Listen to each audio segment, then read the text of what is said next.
Friedrich Nietzsche on the Genealogy of Morals, Part 1, Section 2. All respect, then, for the good spirits that may rule in these historians of morality, but it is unhappily certain that the historical spirit itself is lacking in them, that precisely all the good spirits of history itself have left them in the lurch. As is the hallowed custom with philosophers, the thinking of all of them is by nature unhistorical. There is no doubt about that. The way they have bungled their moral genealogy comes to light at the very beginning, where the task is to investigate the origin of the concept and judgment good. Originally, so they decree, one approved unegoistic actions and called them good from the point of view of those to whom they were done. That is to say, those to whom they were useful. Later, one forgot how this approval originated, and simply because unegoistic actions were always habitually praised as good, one also felt them to be good, as if they were something good in themselves.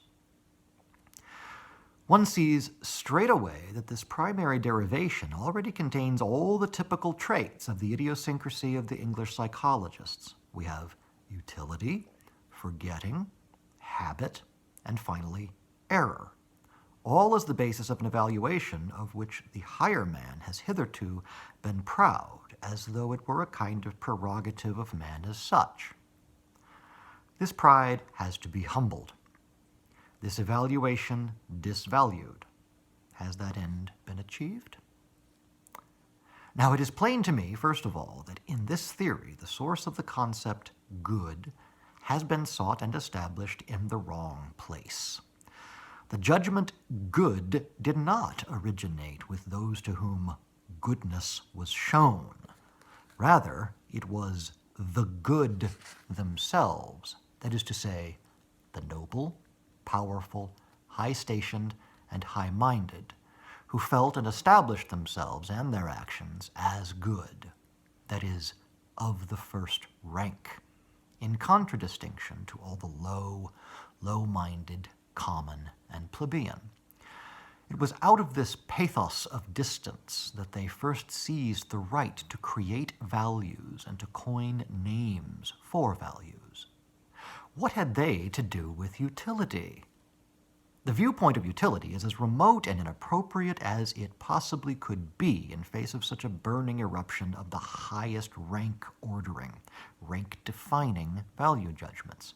For here, feeling has attained the antithesis of that low degree of warmth which any calculating prudence, any calculus of utility presupposes.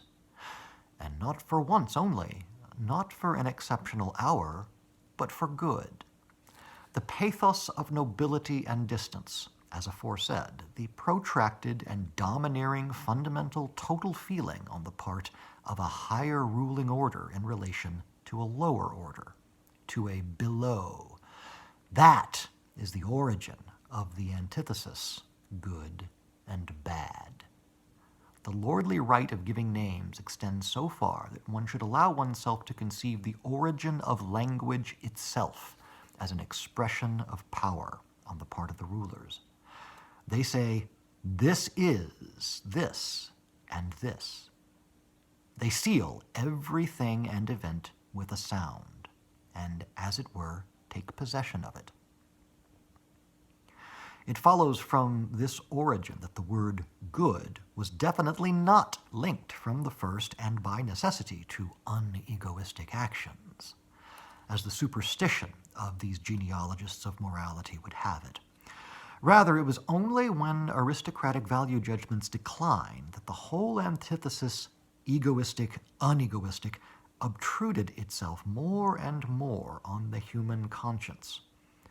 It is, to speak in my own language, the herd instinct, that through this antithesis at last gets its word and its words in. And even then, it was a long time before that instinct attained such dominion that moral evaluation was actually stuck and halted at this antithesis, as, for example, is the case in contemporary Europe. The prejudice that takes moral, unegoistic, désintéressé as the concepts of equivalent value already rules today with the force of fixed idea and brain sickness. Okay, so Nietzsche is still talking about these English psychologists, genealogists of morality, and he feels that their basic error is that they're lacking what he says a historical spirit. They seem to conceive of unegoistic actions as the basic standard of morality, and our habitual exposure to unegoistic actions as the origin of the concept of good. But Nietzsche's basic argument is going to be that good was initially never meant to describe actions at all. It has no real relationship with morality. The most primitive concepts of good that we can find in ancient languages, as revealed by Nietzsche's philological studies, show us that good is basically nothing but the self-designation of the powerful. Good is what those people call themselves who have the power to forge language. We have to imagine basically a situation, well, not that different from the one that we have today, where there is a ruling class that exerts an extraordinary influence over the codes by which all classes are required to communicate. We all speak the language of the ruling class, just as Marx says, that the ruling ideas in any age will tend to be the ideas of the ruling class.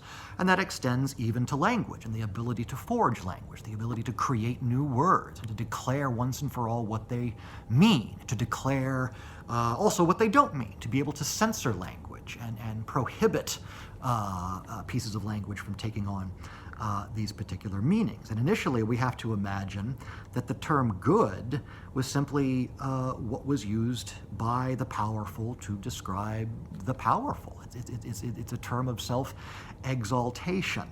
And the term bad, likewise, as we generally see those terms translated in ancient languages, refers not to anything moral whatsoever. It refers rather to the lowest of the low classes, the untouchable class, in the Indian caste system, or simply the poor, those that don't have the power to invent codes to express their own power.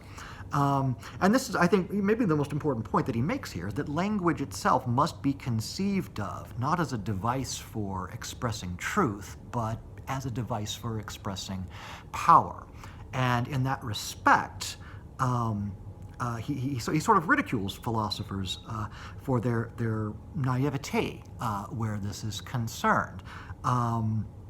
That they are, because philosophy has to use language to get itself done, it is in some respects already kind of abusing the instrument by adapting itself to a set of codes that were never meant to express truth to begin with. They were only ever meant to solidify power relations and to authenticate and legitimate the status of the powerful, to reproduce their power from day to day by drilling it into the imaginations of every individual that they ruled over.